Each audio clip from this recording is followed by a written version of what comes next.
Sa isang maliit na barong-barong sa gilid ng bayan, nakatira si Andres at ang kanyang ama, si Mang Romy. Sa edad na 15 taon, si Andres ay tahimik ngunit masipag na bata. Hindi siya mahilig makipaglaro sa kalsada tulad ng ibang kaedaran niya. Mas gusto niyang tumulong sa kanyang ama sa mga gawaing bahay at sa pag-aayos ng mga sirang kagamitan sa kanilang munting tahanan. Ang ama ni Andres, si Mang Romy, ay isang karpintero. Kilala siya sa kanilang lugar bilang masipag, matiyaga at magaling sa kanyang larangan. Halos lahat ng bahay sa kanilang kalye ay may bakas ng kamay ni Mang Romy. Mga pintong inayos, bubong na tinakpan, at mga bintanang muling binuhay mula sa kalumaan. Para kay Andres, ang kanyang ama ay hindi lamang isang karpintero, kundi isang bayani. Anak sa buhay, hindi lang lakas ang kailangan, dapat may tiyaga ka rin. Madalas sabihin ni Mang Romy tuwing sila'y kumakain ng hapunan. Hindi lingid sa kaalaman ng lahat na wala na ang ina ni Andres. Pumanaw ito sa sakit noong si Andres ay 3 taong gulang pa lamang.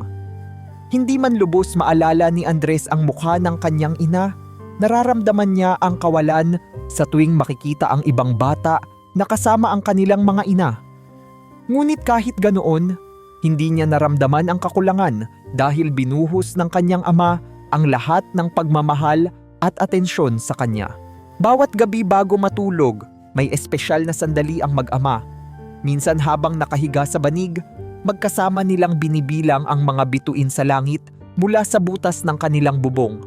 Pa, bakit mas gusto mo pong magtrabaho ng sobra kaysa magpahinga? Minsang tanong ni Andres. Alam mo anak, kapag nakita mo ang bunga ng pinaghirapan mo, parang nawawala lahat ng pagod. Tandaan mo yan ha, lahat ng bagay kayang maabot basta't may sipag at tiyaga, sagot ni Mang Romy habang hinahaplos ang buhok ni Andres. Sa isang sulok ng kanilang munting kwarto, naroroon ang isang lumang maleta. Madalas itong nililinis ni Mang Romy, ngunit ni minsan ay hindi ito binubuksan sa harap ni Andres. Minsan tinanong niya ang ama kung ano ang laman nito. Isang araw, malalaman mo rin, sabi ni Mang Romy na may ngiti sa kanyang labi. Pero hindi pa ngayon. May halong hiwaga ang maleta para kay Andres, ngunit hindi na niya ito masyadong inusisa. Para sa kanya, sapat na ang masayang buhay nila ng kanyang ama kahit na simple lamang ito. Sa tuwing nakakakita si Andres ng mga laruan o bagong gamit na hindi niya kayang bilhin, iniisip na lang niya ang sinabi ng kanyang ama. Hindi mahalaga ang kung ano ang wala ka. Mas mahalaga ang mga bagay na kaya mong ipundar sa sarili mo. Lumipas ang mga araw na puno ng tawa at kwento. Malalim ang koneksyon ng mag-ama at tila hindi kayang sirain ng kahit anong problema ang kanilang pagsasama. Ngunit hindi alam ni Andres na ang mga simpleng araw na iyon ay magbabago ng hindi inaasahan. Sa murang edad, matutuklasan niya na ang mundo ay hindi laging masaya't makulay at magsisimula ito sa isang trahedya na magpapabago sa takbo ng kanyang buhay.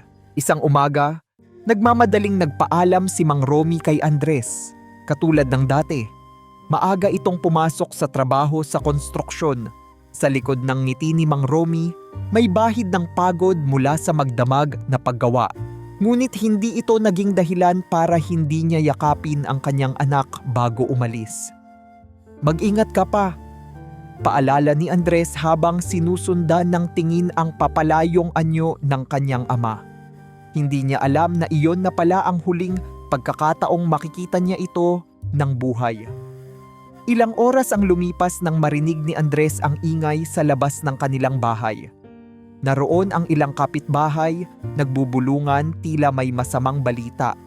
Isang lalaking naka-helmet ang kumatok sa kanilang pintuan, halatang aligaga at nahihirapan sa sasabihin. Andres anak, may maasama akong balita, sabi nito. Ang tatay mo, si Mang Romy. Napalunok ang lalaki bago itinuloy ang mga salita. Nagkaroon ng aksidente sa trabaho. Bumagsak ang scaffolding. Wala na siya. Parang biglang tumigil ang oras para kay Andres. Nanigas siya sa kinatatayuan, pilit inuunawa ang mga salitang narinig niya. Tumanggi ang kanyang isip na tanggapin ang sinabi ng lalaki. Ang tatay niya, na laging maingat, na laging sinisigurong ligtas ang ginagawa, ay wala na. Dumaan ang mga araw na parang panaginip na hindi niya magising. Sa murang edad, naiwan si Andres na mag-isa. Walang ibang kamag-anak na masasandalan. Tahimik niyang ipinasok ang sarili sa realidad na kailangan niyang harapin ang buhay ng mag-isa. Wala siyang kapatid at ang mga malalayong kamag-anak ng kanyang ama ay hindi rin makapag-alaga sa kanya dahil sa kanilang kahirapan. Ang bahay na dati puno ng tawanan ay biglang naging tahimik. Tuwing papasok si Andres sa kanilang kwarto, palaging nandoon ang maleta ng kanyang ama, ang tanging natira mula sa mga bagay na tila may kahulugan. Sa bawat sulyap niya rito, bumabalik ang mga tanong sa kanyang isipan. Ano nga ba ang laman nito? Bakit tila napakahalaga nito sa kanyang ama? Ngunit hindi niya nagawang buksan ang maleta. Para sa kanya, ang pagbubukas nito ay parang pagtanggap na talagang wala na ang kanyang ama. Pinili niyang hayaan na lang ito roon, nakatabi sa gilid ng dingding, habang pilit niyang inaayos ang magulong mundo na naiwan sa kanya. Puno ng lungkot ang bawat araw ni Andres. Ang bawat ingay ng martilyo sa lansangan, ang bawat tawag sa kanya ng mga naglalako ng pagkain, ay parang paalala ng pagkawala ng kanyang ama. Madalas niyang tingalain ang bubong ng kanilang bahay, binibilang ang mga bituin tulad ng dati nilang ginagawa, ngunit ngayon ay wala ng boses ng kanyang ama na sumasagot sa kanya. Gayunpaman, sa kabila ng sakit, pinilit ni Andres na maging matatag. Lumabas siya ng bahay upang maghanap ng paraan para mabuhay. Nagpunta siya sa palengke, nag-alok ng tulong sa mga tindero at tumulong sa paglilinis ng kalsada kapalit ng barya o pagkain. Sa murang edad, natutunan niyang tumayo sa sariling paa kahit wala siyang karamay. Ang lumang maleta ay nanatili sa sulok ng kwarto, tahimik na nagbabantay sa kanyang pagbangon. Sa tuwing babalik si Andres mula sa maghapong pagod, tinititigan niya ito. Sa kabila ng pagod at lungkot, naroon ang kaunting pag-asa na balang araw ay matutuklasan niya ang kahalagahan ng iniwang pamanang ito ng kanyang ama. Hindi pa handa si Andres na buksan ang maleta. Ngunit sa kanyang puso alam niyang naroon ang bahagi ng alaala ng kanyang ama, ang gabay na kailangan niya para magpatuloy sa buhay na ngayon ay kanyang pinagdadaanan ng mag-isa. Pagkaraan ng 1 taon mula nang pumanaw si Mang Romy, unti-unti nang natutunan ni Andres kung paano mabuhay mag-isa. Mahirap, ngunit pinilit niyang magpatuloy. Sa araw, naghanap siya ng mapagkakakitaan. Nag-aalok ng tulong sa mga tindahan sa palengke, nagbubuhat ng paninda o nagwawalis ng kalsada kapalit ng barya o pagkain. Sa gabi, tahimik siyang bumabalik sa kanilang munting bahay. Pagod ngunit determinado.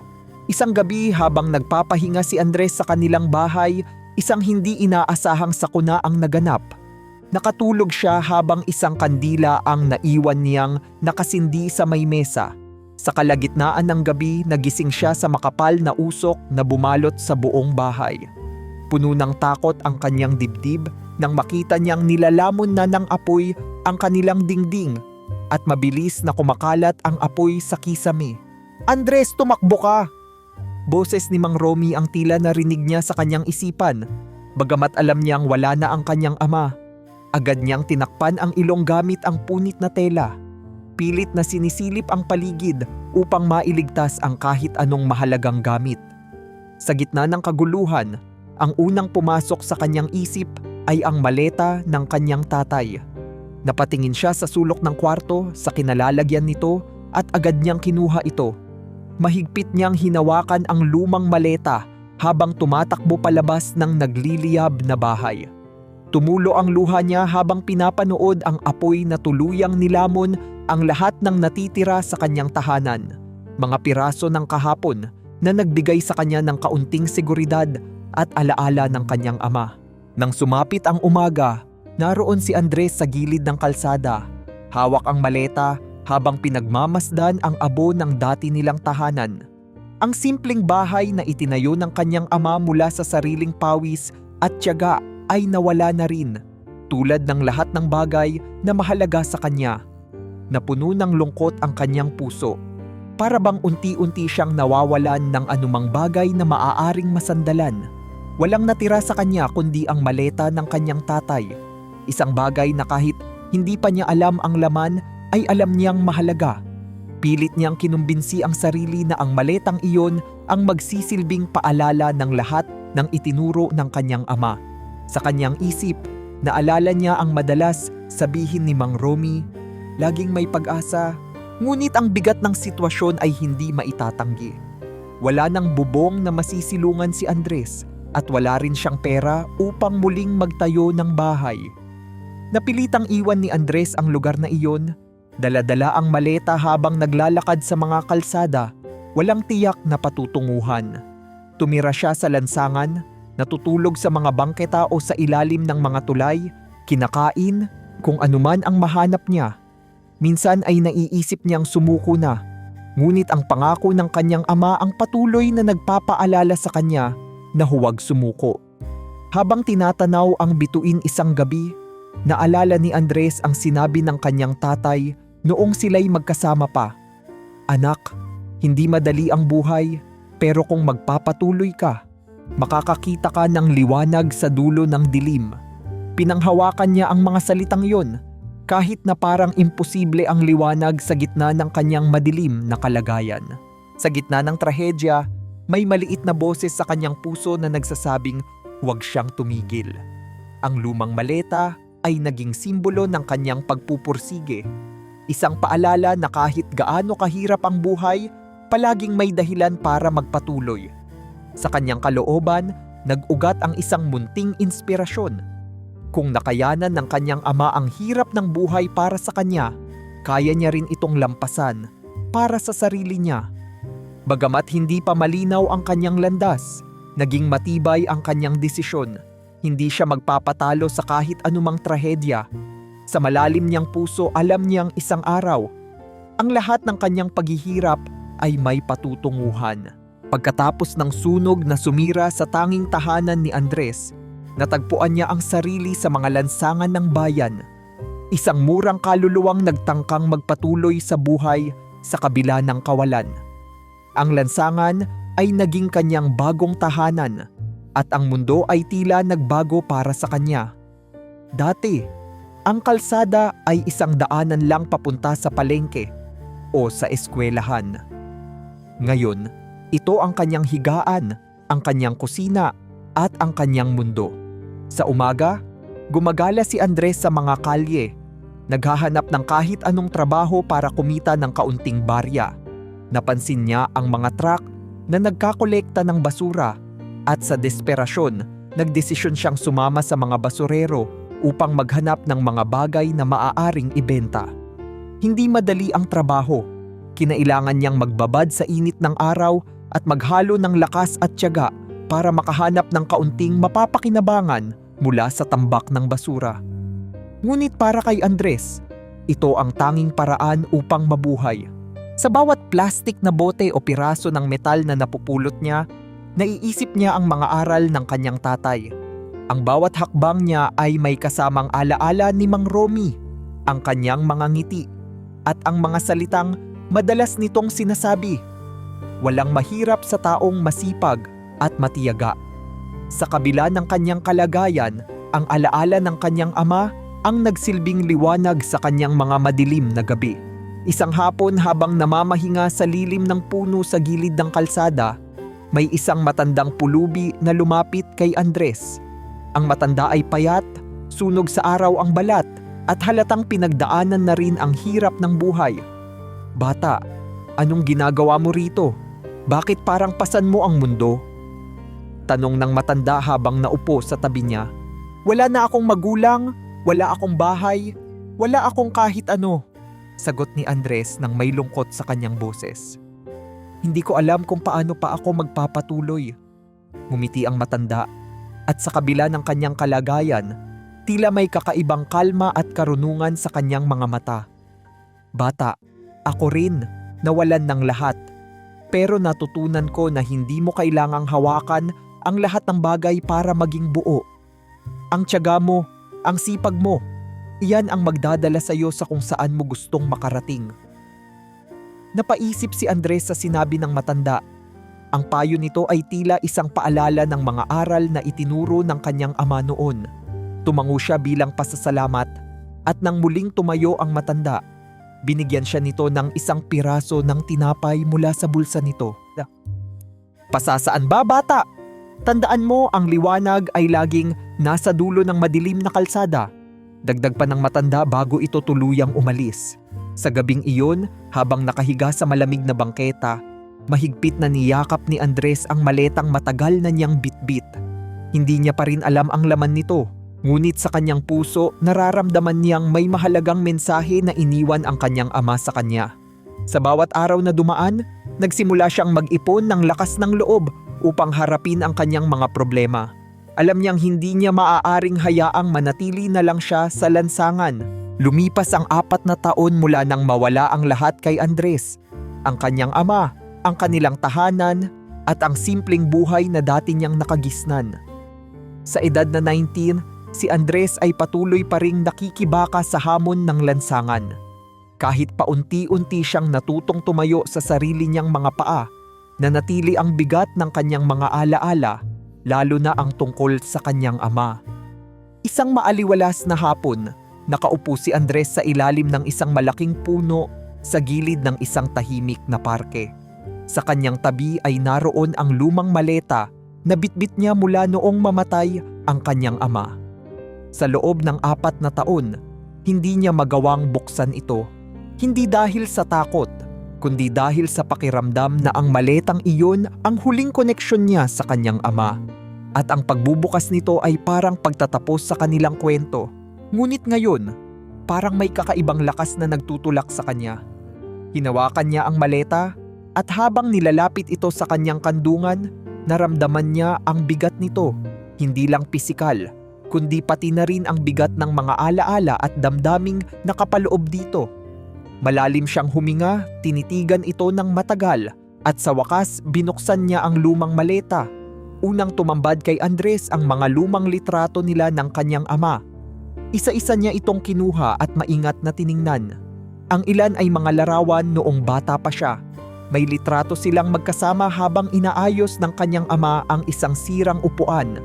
May isa pang larawan na kuha sa isang piyesta kung saan magkasama silang kumakain ng halo-halo.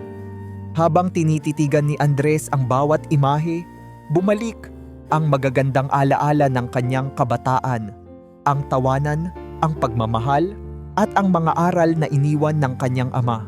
Hindi niya napigilang tumulo ang kanyang mga luha. Pa, napakasimple lang natin noon pero masaya ako. Ang sarap balikan ng mga panahong iyon.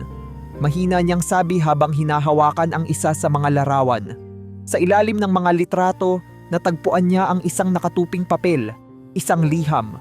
Mahigpit ang kanyang pagkakahawak dito habang binubuksan ang sulat. Pamilyar ang sulat kamay. Ito ang sulat ng kanyang ama. Nanginginig ang kanyang mga kamay habang binabasa ang bawat salita. Anak, kung binabasa mo na ito, malamang ay wala na ako sa tabi mo.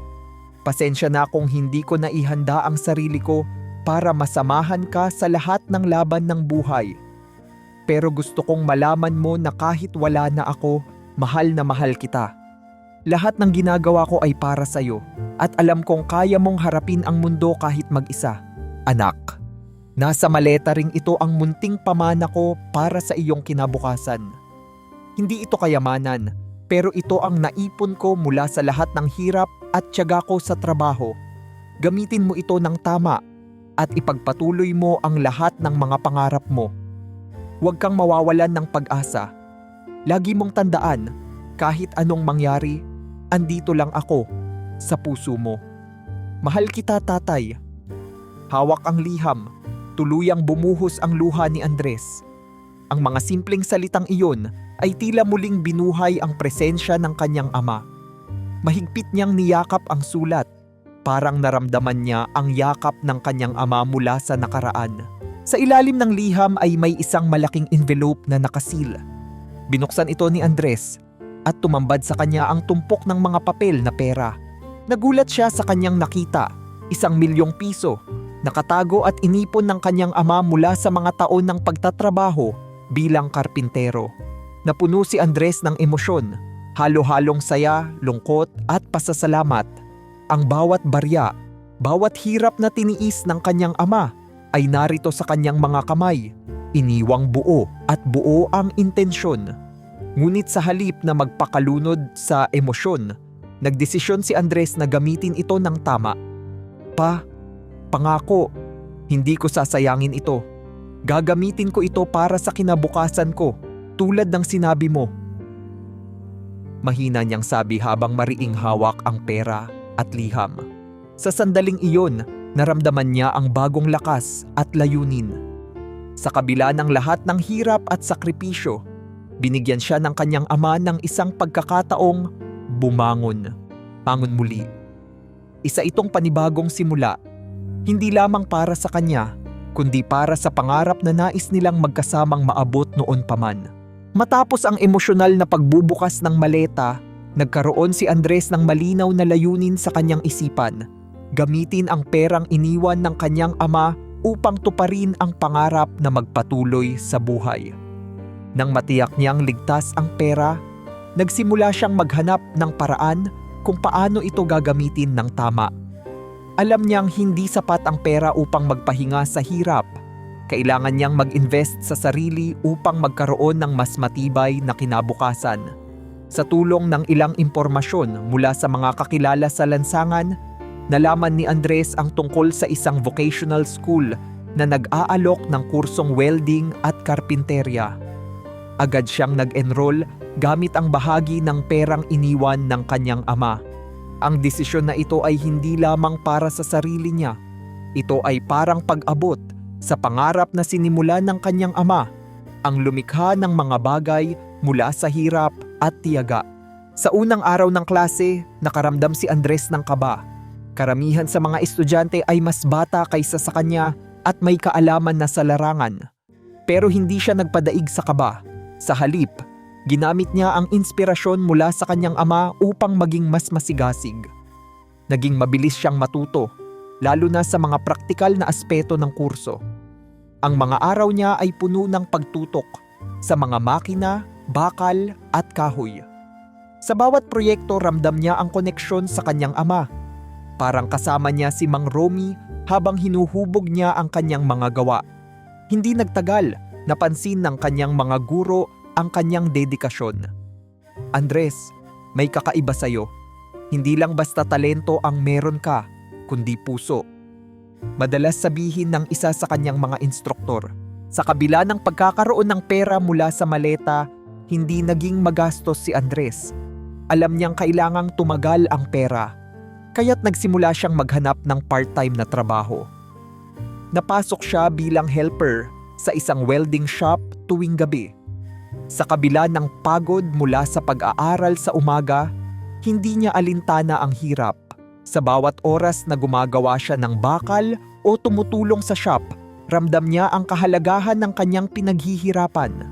Isang araw, habang abala siya sa trabaho sa welding shop, napansin siya ng isang kliyente, si Miguel, isang negosyante na nagmamay-ari ng isang construction company. Humanga si Miguel sa kasipagan at husay ni Andres. Ilang taon ka na? Mukhang bata ka pa pero may disiplina ka na tulad ng isang bihasang manggagawa, tanong ni Miguel habang pinagmamasdan si Andres. 19 po, natututo pa lang po ako, sagot ni Andres na may halong kaba. Kung ganyan ka kasigasig, malayo ang mararating mo. Gusto kong makita ang mga gawa mo. Kung okay lang sa'yo, may ipapagawa ako, alok ni Miguel. Nabigyan si Andres ng pagkakataong gumawa ng isang maliit na proyekto para kay Miguel, isang customized na bakal na gate para sa isa sa mga bahay nito. Ibinuhos niya ang lahat ng kanyang nalalaman at siniguro niyang bawat detalye ay maayos. Nang matapos niya ang trabaho, labis na natuwa si Miguel sa kalidad ng gawa ni Andres. May potensyal ka, Andres. Gusto kong tulungan kang mas mahasa pa ang talento mo, sabi ni Miguel habang inaabot ang kabayaran para sa trabaho. Dahil dito, unti-unting nagkaroon ng mas magagandang oportunidad si Andres. Pinagkatiwalaan siya ni Miguel ng iba't ibang proyekto, mula sa paggawa ng mga metal railing hanggang sa mga wooden furniture na kailangan para sa negosyo nito. Nakita ni Miguel hindi lamang ang talento ni Andres, kundi pati na rin ang dedikasyon at pagpapahalaga nito sa kanyang trabaho. Sa kabila ng mga bagong oportunidad, nanatiling mapagkumbaba si Andres. Alam niyang ang bawat hakbang na ginagawa niya ay hindi lamang bunga ng sariling pagsisikap, kundi pati na rin ng mga sakripisyo ng kanyang ama. Sa bawat gabi, dala pa rin niya ang liham ng kanyang ama sa kanyang bulsa. Isang paalala na ang lahat ng ito ay para sa pangarap na iniwan ni Mang Romy para sa kanya. Sa loob lamang ng isang taon, naging isa si Andres sa mga pinagkakatiwalaang manggagawa ni Miguel. Ang dating binabalewala ng marami ay unti-unting napansin dahil sa kanyang husay at masikap na paggawa. Sa kabila ng lahat, nanatili siyang matibay, may layunin at handang harapin ang mas malalaking hamon na darating. Sa bawat hakbang, alam niyang malapit na siyang makarating sa puntong magtatagumpay siya para sa sarili niya at para sa kanyang ama. Sa bawat tagumpay na nakakamit ni Andres sa trabaho, hindi maiiwasan ang mga taong napupuno ng inggit. Isa na rito si Marco, ang anak ng may-ari ng kumpanya ni Miguel. Si Marco ay mayaman, ngunit hindi kasing sipag ni Andres. Madalas, nakikita siya sa opisina, ngunit halos wala siyang ginagawa. Sanay siya sa pribilehiyo at hindi niya kailanman kinailangang magsikap tulad ng ibang empleyado. Naging tampulan ng atensyon si Andres sa kumpanya dahil sa kanyang husay at dedikasyon. Marami ang humanga sa kanya, ngunit si Marco ay unti-unting nakaramdam ng galit at inggit. Sa kabila ng pagiging anak ng may-ari, tila nawawala ang atensyon sa kanya at napupunta kay Andres. Para kay Marco, ito'y isang insulto sa kanyang posisyon. Bakit ba lahat na lang ng tao dito si Andres ang pinupuri? Isang hamak na trabahador lang naman siya, reklamo ni Marco sa isa sa mga empleyado. Simula noon, sinimulan ni Marco ang kanyang plano upang sirain si Andres. Gumawa siya ng mga chismis na si Andres umano'y hindi mapagkakatiwalaan. Inakusahan niya ito ng pagnanakaw ng mga materyales mula sa bodega. Bagay na labis na ikinagulat ni Andres nang makarating ito sa kanya. Hindi totoo yan! Depensa ni Andres nang kausapin siya ni Miguel tungkol sa mga akusasyon. Hindi ko kailanman magagawa yan. Lahat ng ginagawa ko ay para sa trabaho at para sa karangalan ng kumpanya. Sa kabila ng kanyang paliwanag, naramdaman ni Andres ang paglamig ng tiwala ng ilang tao sa paligid niya. May mga empleyado na dati malapit sa kanya ang biglang naging malamig at umiiwas. Masakit para kay Andres, lalo na't alam niyang wala siyang ginawang masama. Ngunit sa kabila nito, nanatili siyang kalmado. Sa halip na patulan ang mga paratang, ipinakita niya sa lahat ang kanyang kasipagan at dedikasyon. Nakita ko na ang maraming tao tulad ni Marco. Naisip ni Andres. Ang sagot sa kanila ay hindi galit. Trabaho lang ang dapat kong gawin ng mas maayos. Habang pinagdadaanan ni Andres ang mga kasinungalingang ikinakalat ni Marco, dumating naman ang isang mas malaking problema sa kumpanya ni Miguel. Dahil sa isang proyekto na hindi natapos sa takdang oras, nagkaroon ng malaking utang ang kumpanya sa isang kliyente. Ang pagkakautang ay hindi lamang nakaapekto kay Miguel bilang may-ari, kundi pati na rin sa lahat ng empleyado, kabilang si Andres. Miguel, paano na tayo? Tanong ng isa sa mga supervisor. Kung hindi tayo makababayad, baka magsara ang kumpanya. Sinubukan ni Miguel na maghanap ng solusyon, ngunit tila nauubos na ang kanyang mga opsyon. Unti-unti na ring naapektuhan ang trabaho ni Andres. Dumalang ang mga proyektong ipinamamahagi at bumaba ang demand para sa kanilang mga serbisyo. Ramdam ni Andres ang bigat ng sitwasyon. Hindi lamang ang kumpanya ang nanganganib, kundi pati na rin ang kanyang kinabukasan. Sa kabila ng lahat ng ito, hindi sumuko si Andres. Alam niyang kailangang mag-isip ng paraan upang makatulong kahit maliit na bagay lang. Ang pagtulong ay hindi laging tungkol sa pera. Naalala niyang sinabi ng kanyang ama. Minsan ang ideya o simpleng gawa ay sapat na upang makapagsimula ulit. Isang gabi, habang tahimik siyang nag-iisip, naalala niya ang isa sa mga proyekto niya noon, ang paggawa ng mga custom na gate at furniture na may kakaibang disenyo. Naging mabenta ito sa mga kliyente at alam niyang may posibilidad itong makatulong. Kinausap niya si Miguel at iminungkahi ang ideya. Miguel, naalala mo ba yung mga project natin dati na custom? Baka pwede nating gawing focus ang kumpanya sa paggawa ng ganitong mga produkto. Kakaiba ito at alam kong may market tayo para dito, sabi ni Andres na puno ng determinasyon. Napaisip si Miguel sa kanyang sinabi. Magandang ideya, Andres. Pero kakailanganin natin ng mas maraming kliyente para masimulan ito. Hayaan mo akong tumulong, sagot ni Andres. Maghahanap ako ng mga kliyente. Gagawin ko ang lahat para maibalik natin ang kumpanya sa dati. Sa kabila ng mga hadlang, nanatili si Andres na positibo.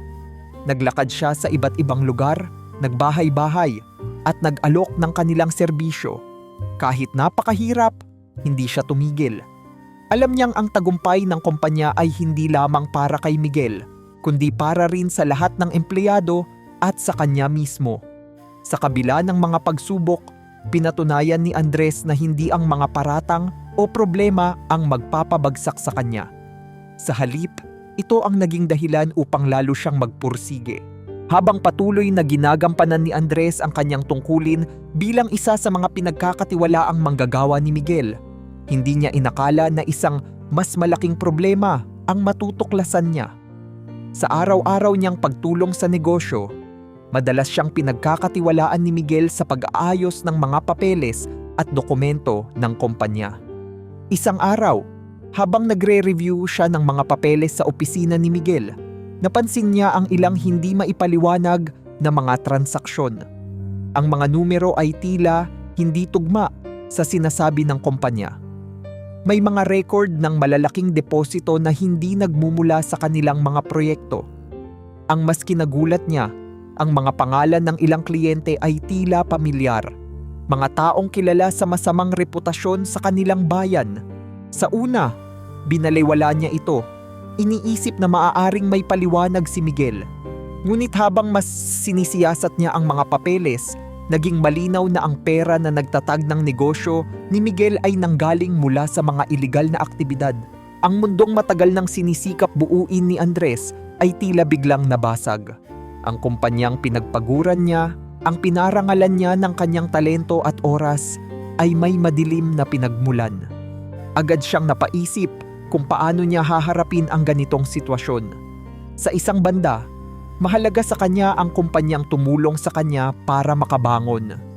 Ngunit sa kabilang banda, hindi niya kayang balewalain ang mga prinsipyo na itinuro ng kanyang ama, ang pagkakaroon ng malinis na konsensya at paggalang sa sarili.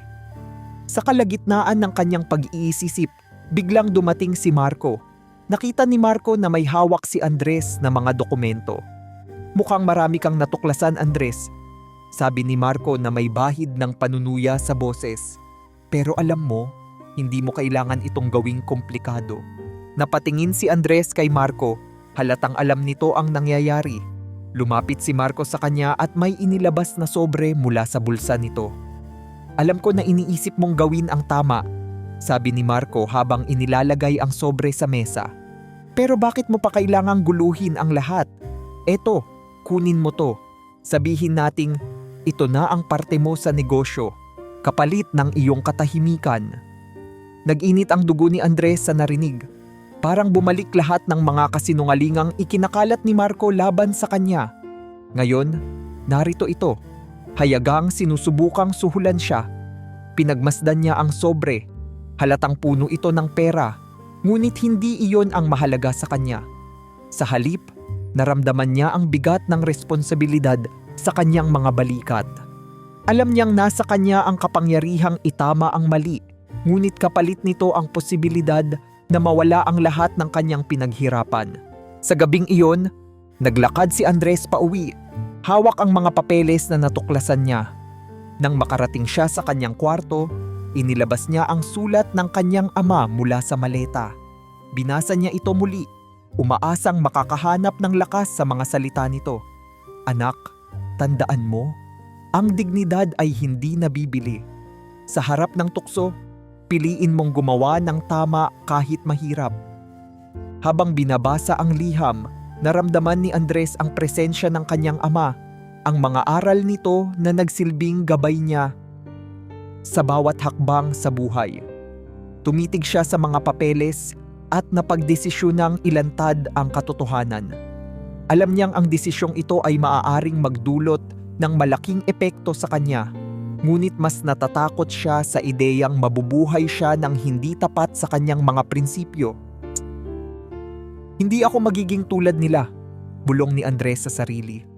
Ang ipinaglaban ng tatay ko ay higit pa sa pera. Ito ang karangalan. Kinabukasan binalik niya ang sobre kay Marco, itinapon ito sa harap nito, at nagsabi ng matigas, "Hindi mo mabibili ang katahimikan ko." Sa kabila ng galit sa mukha ni Marco, nanatili siyang kalmado. Ito ang simula ng mas malaking laban na kailangan niyang harapin, ngunit buo na ang kanyang loob.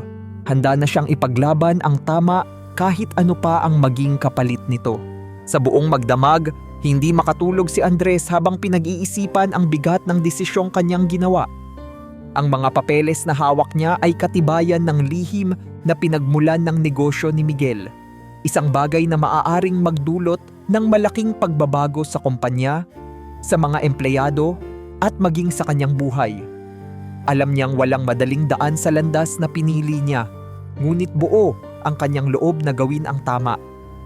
Kinabukasan, pumunta si Andres sa tanggapan ng mga awtoridad upang ipahayag ang kanyang nalalaman. Bitbit ang mga dokumentong kanyang natuklasan, inilahad niya ang lahat ng detalye tungkol sa iligal na pinagmulan ng pera ng kumpanya ni Miguel. Hindi madali ang pag-uusap. Sa bawat salita ay tila may bahagi ng kanyang puso ang nabibiyak. Mahal niya ang kumpanya, ang mga taong nakatrabaho niya, at ang pagkakataong ibinigay sa kanya ni Miguel. Ngunit higit sa lahat, mahalaga sa kanya ang katotohanan. Nagpasalamat ang mga awtoridad sa kanyang katapangan. Agad nilang sinimulan ang investigasyon at makalipas ang ilang araw, nagkaroon ng mas malawakang pagkalap ng ebidensya. Isang umaga, nagulat si Andres nang makita ang mga opisyal na pumunta sa opisina ng kumpanya upang magsagawa ng raid. Samantala, si Marco, na matagal nang may galit kay Andres, ay nagpakita ng kanyang tunay na kulay. "Ikaw ang may kagagawan nito, hindi ba?" Galit na tanong ni Marco habang hinarap si Andres sa harap ng ibang empleyado. "Sinira mo ang kumpanyang bumuhay sa'yo." "Sinira?" sagot ni Andres, matatag ngunit may lungkot sa tinig. "Ang totoo, ikaw at ang kasinungalingan ninyo ang sumira rito. Ginawa ko lang kung ano ang tama." Ang salitang iyon ay nagbigay ng katahimikan sa paligid. Bagamat marami ang nagulat at hindi makapaniwala sa nangyayari, unti-unti nilang naunawaan ang motibo ni Andres. May mga empleyado ang lumapit sa kanya, tahimik na nagpapahayag ng suporta. Hindi lahat ay handang manindigan sa harap ng ganitong sitwasyon, ngunit napansin nila ang tapang at integridad na ipinakita ni Andres.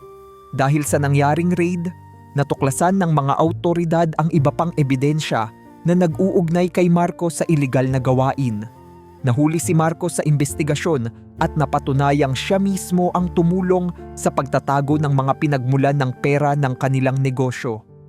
Habang inaaresto si Marco, ang dating kumpiyansa nito ay napalitan ng galit at takot. Si Miguel, sa kabilang banda, ay labis na naapektuhan.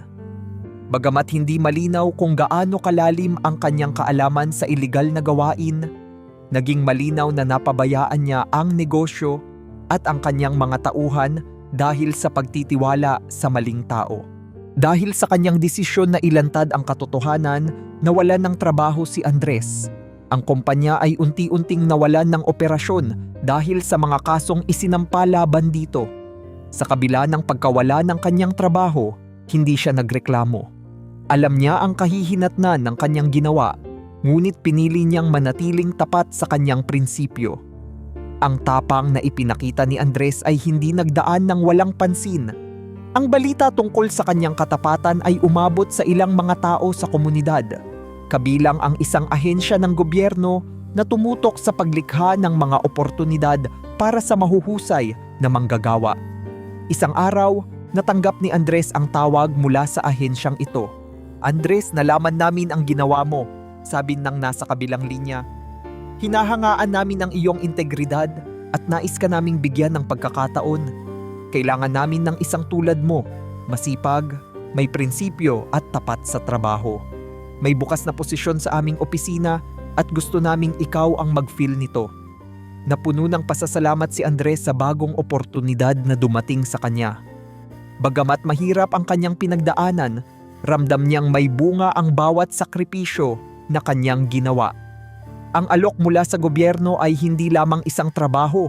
Ito'y isang pagkakataon upang muling magsimula. Sa kabila ng lahat ng hirap at pagsubok, unti-unti niyang nararamdaman na ang tama ay laging nananaig. Habang nililingon ni Andres ang lahat ng nangyari, naramdaman niya ang isang bagong lakas. Hindi man madali ang lahat ng kanyang pinagdaanan, nanatili siyang matatag. Sa bawat hakbang na kanyang ginawa, alam niyang sinusundan niya ang mga yapak ng kanyang ama. Isang landas na puno ng integridad at pagmamalasakit sa tama. Sa pagkakataong iyon, nakatitiyak siya na kahit ano pa ang darating, kaya niyang harapin ito ng taas noo at puno ng pag-asa. Matapos ang lahat ng pinagdaanan, muling bumangon si Andres. Sa tulong ng naipon niyang pera, kabilang na ang mga kinita niya sa trabaho dati, sinimulan niyang tuparin ang matagal na niyang pangarap, ang magkaroon ng sarili niyang negosyo. Hindi ito naging madaling desisyon, ngunit sa puso niya, alam niyang ito ang tamang hakbang para sa kanyang kinabukasan. Sa isang lumang bodega sa gilid ng bayan, nagsimula si Andres na magtayo ng isang maliit na workshop. Ginamit niya ang natutunan mula sa vocational school at ang mga karanasan niya sa welding at karpinterya upang makapagsimula. Pinagtuunan niya ng pansin ang paggawa ng mga customized na gate, railings at furniture. Maraming araw na siya lang mag-isa ang nagtatrabaho, pero hindi niya ininda ang pagod. Sa bawat bakal na hinuhubog niya, parang nararamdaman niya ang gabay ng kanyang ama, na palaging nagtuturo sa kanya ng halaga ng tiyaga at sipag. Pinangalanan niya ang kanyang workshop na Romy's Legacy, bilang pag-alala at paggalang sa kanyang ama. Para kay Andres, hindi lang negosyo ang tinatayo niya. Ito ay isang simbolo ng lahat ng aral, pagmamahal at sakripisyo ng kanyang ama. Ang simpleng signage na kanyang inilagay sa harap ng workshop ay puno ng kahulugan. Isang simpleng pangalan na may dalang inspirasyon. Habang unti-unti siyang nakikilala sa kanilang bayan, nagsimulang dumami ang mga kliyente ni Andres. Sa simula, mga simpleng proyekto lang ang natatanggap niya, mga rehas na kailangang ayusin o pintuan na kailangang palitan. Pero dahil sa ganda ng kanyang trabaho, naging kilala siya bilang isang manggagawa na hindi lamang mahusay, kundi mapagkakatiwalaan din. Ang kanyang mga kliyente ay nagiging tagapagbalita ng kanyang husay at hindi nagtagal, may mga mas malalaking proyekto na ang kumatok sa kanyang pintuan.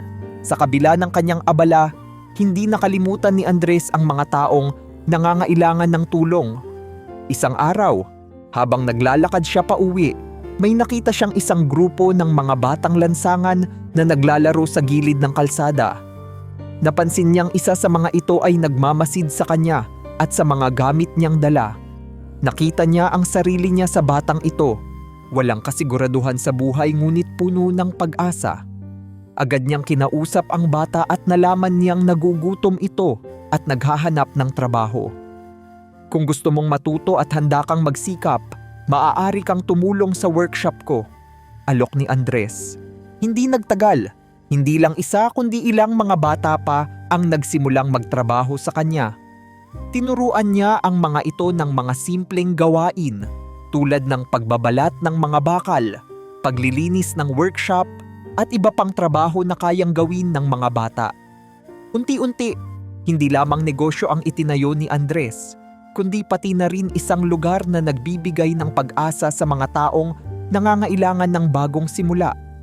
Habang lumalaki ang negosyo, ginamit ni Andres ang kanyang kita upang bumili ng mas magandang kagamitan. Nagkaroon siya ng mas modernong welding tools at mas malaking espasyo para sa kanyang workshop. Ang dating simpleng lugar ay naging mas organisado at maaliwalas. Ang Romy's legacy ay hindi na lamang kilala sa kanilang bayan. Ang mga kliyente mula sa karatig na lugar ay nagsimulang dumagsa, nagdadala ng mas maraming oportunidad para kay Andres at sa mga batang tinutulungan niya. Sa bawat araw na lumilipas, nararamdaman ni Andres ang fulfillment na dala ng kanyang trabaho. Hindi lamang siya nakabuo ng mas maayos na buhay para sa kanyang sarili. Nakatulong din siya sa iba na makahanap ng bagong direksyon sa buhay.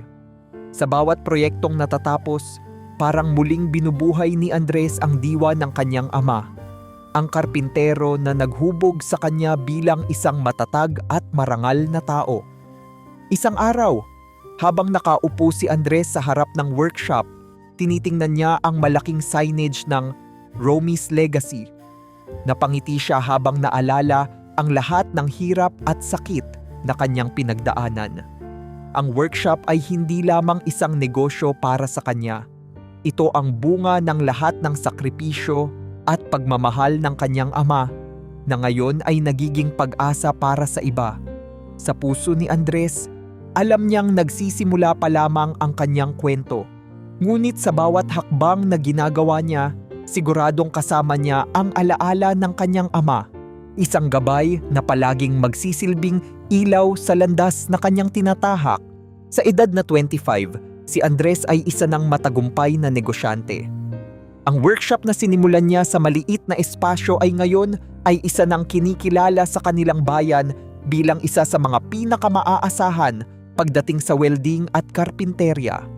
Ang Romy's legacy ay hindi lamang naging simbolo ng kanyang tagumpay, kundi pati na rin ng kanyang dedikasyon sa mga aral na iniwan ng kanyang ama. Sa labas ng workshop, isang plaque ang nakadisplay na ibinigay ng kanilang komunidad bilang pagkilala sa kanyang kontribusyon. Nakatala sa plaque ang simpleng mensahe, "Sa pagpapakumbaba, sipag at malasakit sa kapwa, si Andres ang halimbawa ng tagumpay." Iyon ang araw na natanggap niya ang tropeyo mula sa lokal na pamahalaan bilang pagkilala sa kanyang dedikasyon, hindi lamang sa negosyo kundi sa pagtulong sa mga nangangailangan. Habang hawak ang tropeyo, napagpasyahan ni Andres na bumisita sa puntod ng kanyang ama.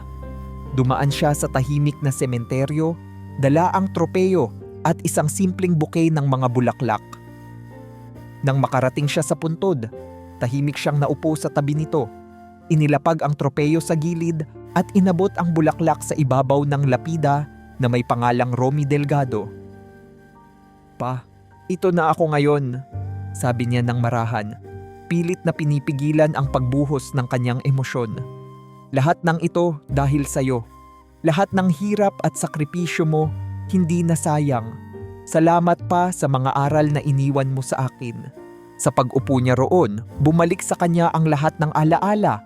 Ang masasayang gabi kung saan magkasama silang nagkukwentuhan, ang mga pagkakataong tinuturuan siya ng kanyang ama ng mga simpleng bagay tulad ng paghawak ng martilyo, at ang mga panahong walang-wala sila ngunit hindi siya kailanman nawalan ng pag-asa dahil sa kanyang ama. Alam niyang kung hindi dahil kay Mang Romy, hindi siya magiging kung sino siya ngayon. Habang iniisip ang mga hamon na pinagdaanan niya, muling sumagi sa isipan niya si Marco. Si Marco na minsan nang sumira sa kanyang pangalan, ang taong nagtangkang iwasan ang hustisya at mapanatili ang sarili niyang kapangyarihan. Ayon sa balita, nakalaya na si Marco matapos maglingkod ng ilang taon sa pagkakakulong. Ayon din sa ilang empleyado mula sa dating kumpanya ni Miguel, nagbago na raw ito. Mas tahimik at tila mas maingat sa kanyang mga kilos. "Papa, Alam kong hindi mo kailanman itinuro sa akin ang magtanim ng galit. Mahina niyang sabi habang hinahaplos ang lapida. Sa sandaling iyon, napagpasyahan niyang patawarin si Marco. Alam niyang ang pagdadala ng poot ay walang maidudulot na mabuti. Ang pagpapatawad ay hindi lamang para kay Marco, kundi para rin sa sarili niya. Sa pagbabalik ni Andres sa workshop, may bagong layunin siyang dala. Alam niya ang hirap ng pagiging isang bata sa lansangan, ang kawalan ng oportunidad, at ang kahirapan ng pagkakaroon ng pangarap, ngunit walang kakayahang maabot ito.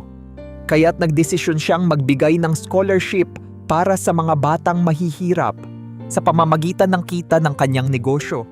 Nagsimula siyang maglaan ng pondo upang matulungan ang mga bata na makapag-aral sa vocational schools tulad ng dati niyang pinasukan. Ang unang 3 scholar na kanyang tinulungan ay mga kabataang natagpuan niyang gumagala sa lansangan. Mga tulad niya noong panahon ng kanyang paghihirap. Pinag-aral niya ang mga ito at tinulungan din silang magkaroon ng part-time na trabaho sa kanyang workshop habang nag-aaral.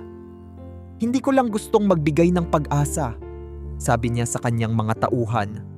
Gusto kong ituro sa kanila ang halaga ng sipag at tiyaga tulad ng itinuro sa akin ng tatay ko. Unti-unting naramdaman ni Andres ang bunga ng kanyang mga desisyon. Ang dating batang walang direksyon sa buhay ay ngayon ay nagbibigay na ng liwanag sa iba. Sa kanyang puso, alam niyang ang lahat ng ito ay isang patuloy na pagbabalik ng pasasalamat sa kanyang ama at sa mga taong tumulong sa kanya sa panahon ng kanyang pangangailangan. Habang tinitingnan niya ang Romy's legacy, naramdaman niya ang pagmamalaki at kasiyahan. Hindi lamang ito negosyo, ito ay naging simbolo ng tagumpay, pag-asa, at pagbabago.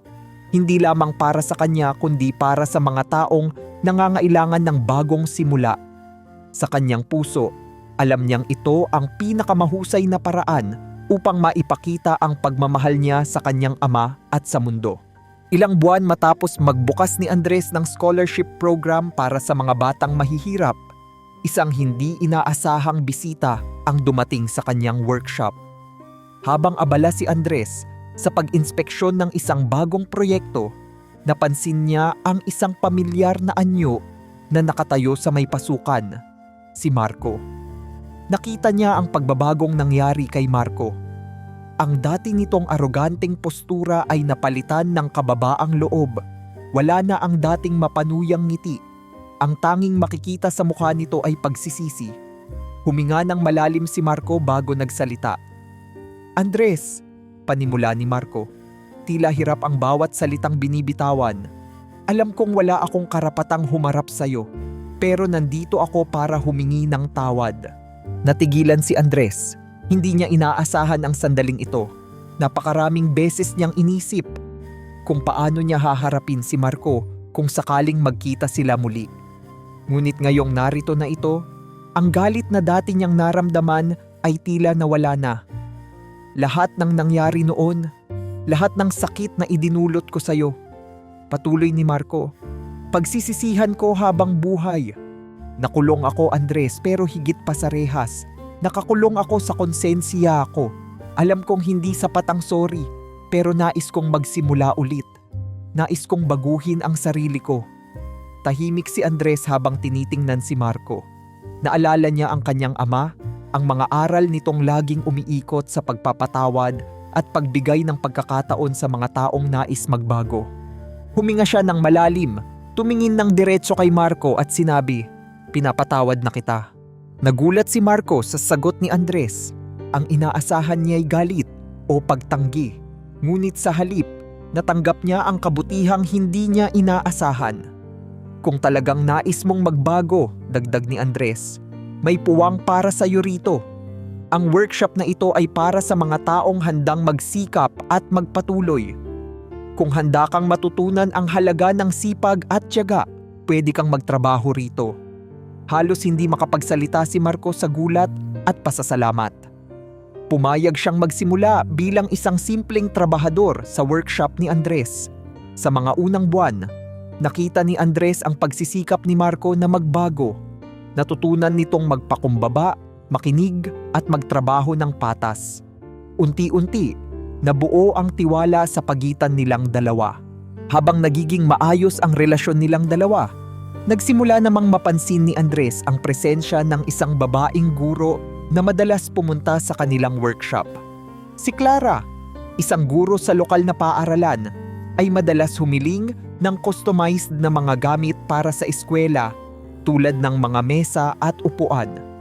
Simple ngunit may karisma si Clara at sa bawat pagbisita nito, tila nagiging mas maliwanag ang araw ni Andres.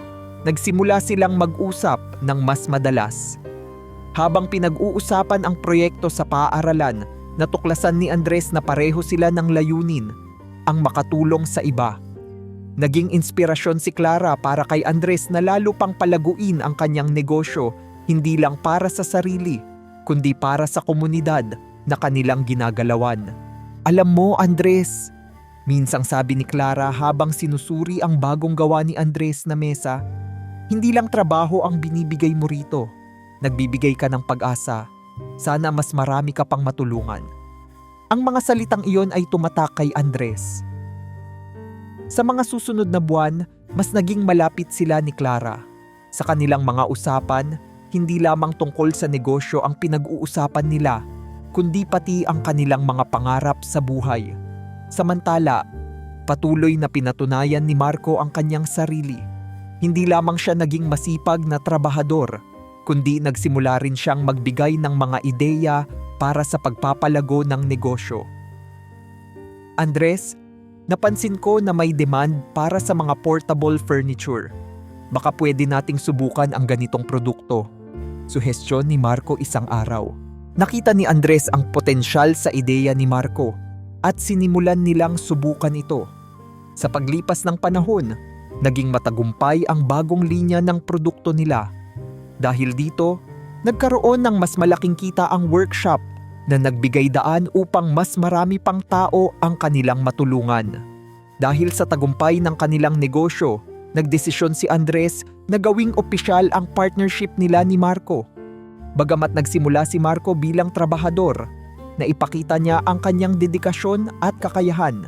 Sa harap ng kanilang mga tauhan, inihayag ni Andres, "Simula ngayon, opisyal na partner ko si Marco sa Romy's Legacy." Malaking hakbang ito para sa kanilang dalawa. Sa kabila ng lahat ng galit at sama ng loob na nangyari noon, natutunan nilang magtulungan at muling bumuo ng tiwala. Habang patuloy na lumalago ang negosyo, mas naging matatag din ang relasyon ni Andres kay Clara. Naging inspirasyon niya ang guro sa bawat hakbang na ginagawa niya, at sa bawat tagumpay, nararamdaman niyang mas buo ang kanyang layunin sa buhay. Ang workshop ay hindi na lamang isang negosyo. Ito ay naging isang tahanan para sa mga nangangarap, isang lugar ng pagbabago, at isang simbolo ng pagkakaibigan at pagpapatawad. Sa puso ni Andres, alam niyang ito ang landas na nais ng kanyang ama para sa kanya, ang magtayo ng isang buhay na hindi lamang para sa sarili, kundi para sa iba rin.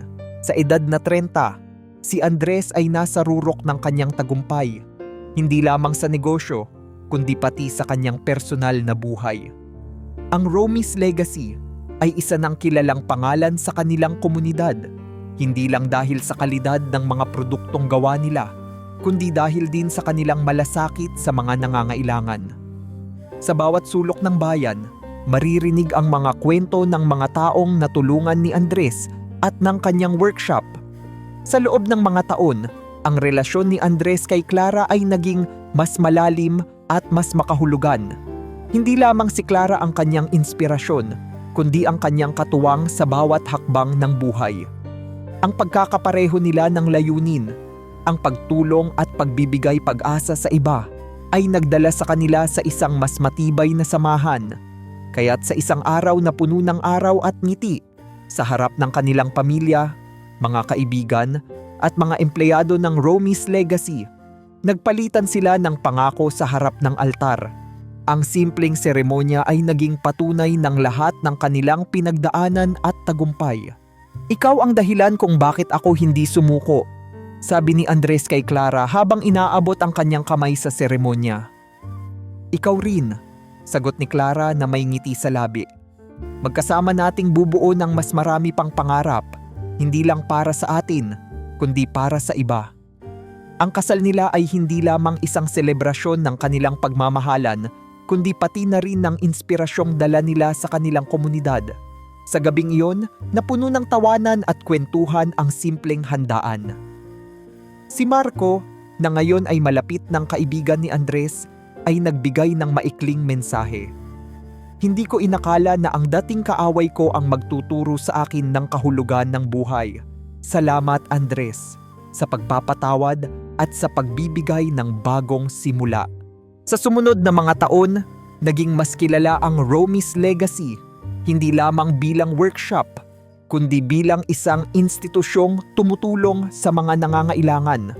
Sa tulong ni Clara at ni Marco, nagdesisyon si Andres na magtayo ng isang foundation para sa mga batang lansangan. Tinawag nila itong Pag-asa Foundation at ang layunin nito ay bigyan ng edukasyon at pagkakataon ang mga batang tulad ng dati. Si Andres, walang direksyon, ngunit puno ng potensyal. Ang foundation na ito ay hindi lamang tungkol sa pagtulong. Paliwanag ni Andres sa isang panayam sa lokal na radyo. Ito ay tungkol sa pagbibigay ng panibagong simula sa mga batang akala nila'y wala na silang pag-asa. Gusto kong iparamdam sa kanila na hindi hadlang ang kahirapan para makamit ang kanilang mga pangarap. Sa bawat bata na tumatanggap ng scholarship mula sa foundation, nararamdaman ni Andres na natutupad niya ang pangarap ng kanyang ama. Ang bawat tagumpay ng mga batang ito ay nagiging isang patunay ng mga aral na iniwan ni Mang Romy. Isang araw, habang inaayos ni Andres ang kanyang opisina sa workshop, nahanap niya ang lumang maleta ng kanyang ama. Bagamat madalas niya itong makita sa isang sulok, hindi niya na ito muling binuksan mula nang ilabas niya ang pera at liham na nakatago rito noon. Ngayon, binuksan niya ulit ang maleta at tiningnan ang natirang mga litrato nila ng kanyang ama. Ang mga larawan ay kupas na, ngunit ang mga alaala ay nananatiling malinaw sa kanyang isipan. Mahigpit niyang niyakap ang lumang maleta na tila ito ang kumakatawan sa lahat ng kanyang pinagdaanan. Para kay Andres, ang maletang ito ay hindi lamang isang piraso ng kanyang nakaraan, kundi isang simbolo ng pag-asa. Isang paalala na kahit gaano kahirap ang buhay, laging may dahilan para magpatuloy. Habang naglalakad siya palabas ng workshop isang gabi, huminto siya sa harap ng signage ng Romy's Legacy. Sa tabi nito ay nakaukit na ngayon ang slogan ng kanilang negosyo, Sipag, Tiyaga, at Puso. Napangiti si Andres habang iniisip kung gaano kalayo na ang narating niya mula sa batang lansangang walang tirahan at pangarap. Sa isang pagtitipon sa kanilang komunidad, ibinahagi ni Andres ang kanyang kwento. Hindi ito mahabang talumpati o mabibigat na salita. Tumayo siya sa gitna ng entablado, hawak ang lumang maleta at nagsalita ng malinaw at taos-puso. Walang mahirap na buhay basta may sipag, tiyaga at puso. Tumayo ang mga tao sa palakpakan at sa gabing iyon, naipasa ni Andres ang mensahe ng pag-asa, hindi lamang sa mga batang nangangailangan kundi pati na rin sa lahat ng naniniwala na ang tagumpay ay abot kamay para sa mga may tapang at malasakit. Ang kanyang kwento ay nagbigay ng inspirasyon hindi lamang sa kanyang komunidad kundi sa lahat ng nakarinig nito. Isang kwento ng pagsisimula, pagsubok at tagumpay na naging gabay sa marami.